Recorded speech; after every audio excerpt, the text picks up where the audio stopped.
बुद्ध का एक शिष्य था श्रोण। वह राजकुमार था। वह दीक्षित होकर भिक्षु हो गया।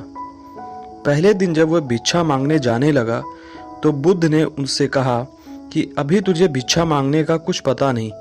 कल तक राजकुमार था, आज भिक्षा के पात्र को लेकर जाएगा।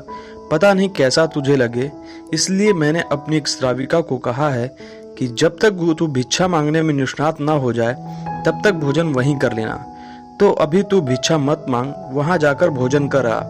वह राजकुमार श्रोण, जो कि सन्यासी हो गया था, उस श्राविका के घर भोजन करने गया। उस महिला के घर भोजन करने गया। कोई 2 मील का फासला था।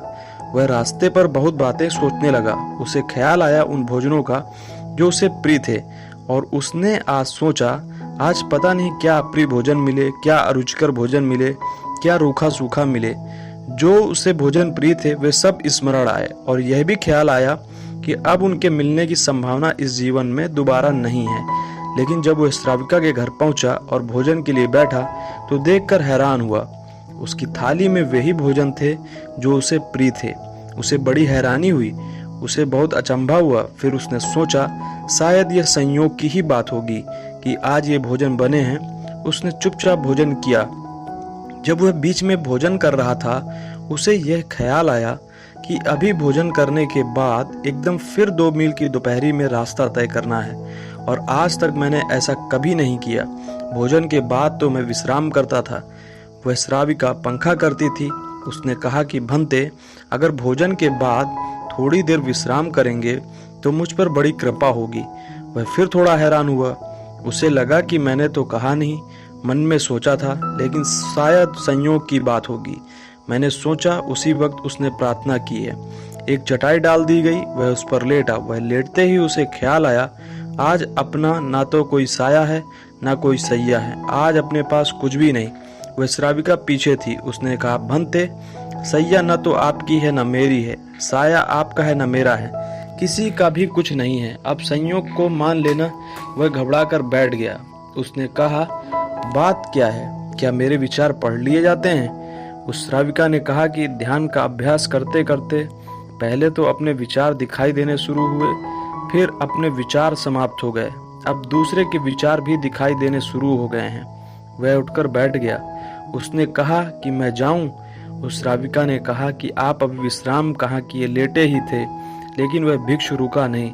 उसने जाकर बुद्ध को कहा कि मैं कल से उस श्राविका के यहाँ भोजन करने नहीं जा सकूंगा। बुद्ध ने कहा, क्या बात है? वह युवक कहने लगा कि बात, मेरा कोई अपमान नहीं हुआ, बहुत स्वागत हुआ, बहुत सम्मान हुआ, लेकिन मैं नहीं जाऊंगा। आप छोड़ दें उस बात को। उस श्राविका के यहाँ मैं नहीं जाऊंगा।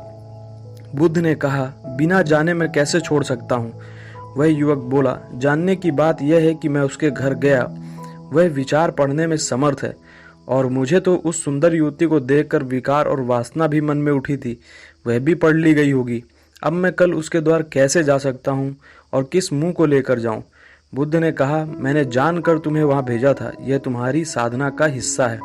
कल भी तुम्हें वहीं जाना होगा, और परसों भी तुम्हें वहीं जाना होगा, और उसके बाद के दिनों में भी तुम्हें वहीं जाना होगा, उस दिन तक जिस दिन तक द्वार से तुम निर्विचार होकर न लौटाओ।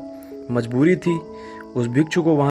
बुद्ध ने कहा कि स्मरण रखना, किसी विचार से मत लड़ना, किसी विचार से संघर्ष मत करना, किसी विचार के विरोध में खड़े मत होना। एक ही काम करना कि जब तुम रास्ते से जाओ तो अपने भीतर सजगता को रखना, और जो भी विचार उठते हैं उनको देखते हुए जाना, सिर्फ मात्र देखते हुए जाना, और कुछ भी मत करना। तुम्हारा निरीक्षण, तुम्हारा ऑब्जर्वेशन बना रहे। तुम देखते रहो, अनदेखा कोई विचार न उठे, बेहोशी में कोई विचार न उठे। तुम्हारी आंख भीतर गड़ी रहे। तुम देखते रहो कि कौन विचार उठ रहे हैं, सिर्फ निरीक्षण करना, लड़ना मत। वह युवक गया। जैसे जैसे भय का बिंदु करीब आने लगा, जैसे जैसे लगने लगा कि अब वह महिला करीब ही होगी जो पढ़ सकती है, वैसे वैसे वह अपनी आंख को भीतर खोलने लगा। जब वह सीढ़ियां चढ़ता था, उसने पहली सीढ़ी पर पैर रखा। उसने अपने भीतर देखा। वह हैरान हो गया, भीतर कोई विचार नहीं है। उसने दूसरी सीढ़ी पर पैर रखा, बिल्कुल सन्नाटा मालूम हुआ। उसने तीसरी सीढ़ी पर पैर रखा। उसे वह दिखाई पड़ा, अपने आर पार देख रहा है। वहां एकदम खालीपन है, वहां कोई विचार नहीं है। वो बहुत घबराया। ऐसा उसने कभी अनुभव नहीं किया था कि बिल्कुल विचार ही ना हो। और जब विचार बिल्कुल नहीं थे तो उसे ऐसा लगा कि जैसे वह बिल्कुल हवा हो गया हो, हल्का हो गया हो। वह गया, उसने भोजन किया, वह नाचता हुआ वापस लौटा। उसने बुद्ध के पैर पकड़ लिए और उसने कहा कि अद्भुत अनुभव हुआ। जब मैं उसकी सीढ़ियों पर पहुंचकर भीतर बिल्कुल सजग हो गया था, सचेत हो गया था, होश से भर गया था, तो मैं हैरान हो गया। एक भी विचार नहीं था, सब विचार शून्य हो गए थे। बुद्ध ने कहा, विचार को शून्य करने का उपाय है विचार के प्रति पूर्ण सजग हो जाना।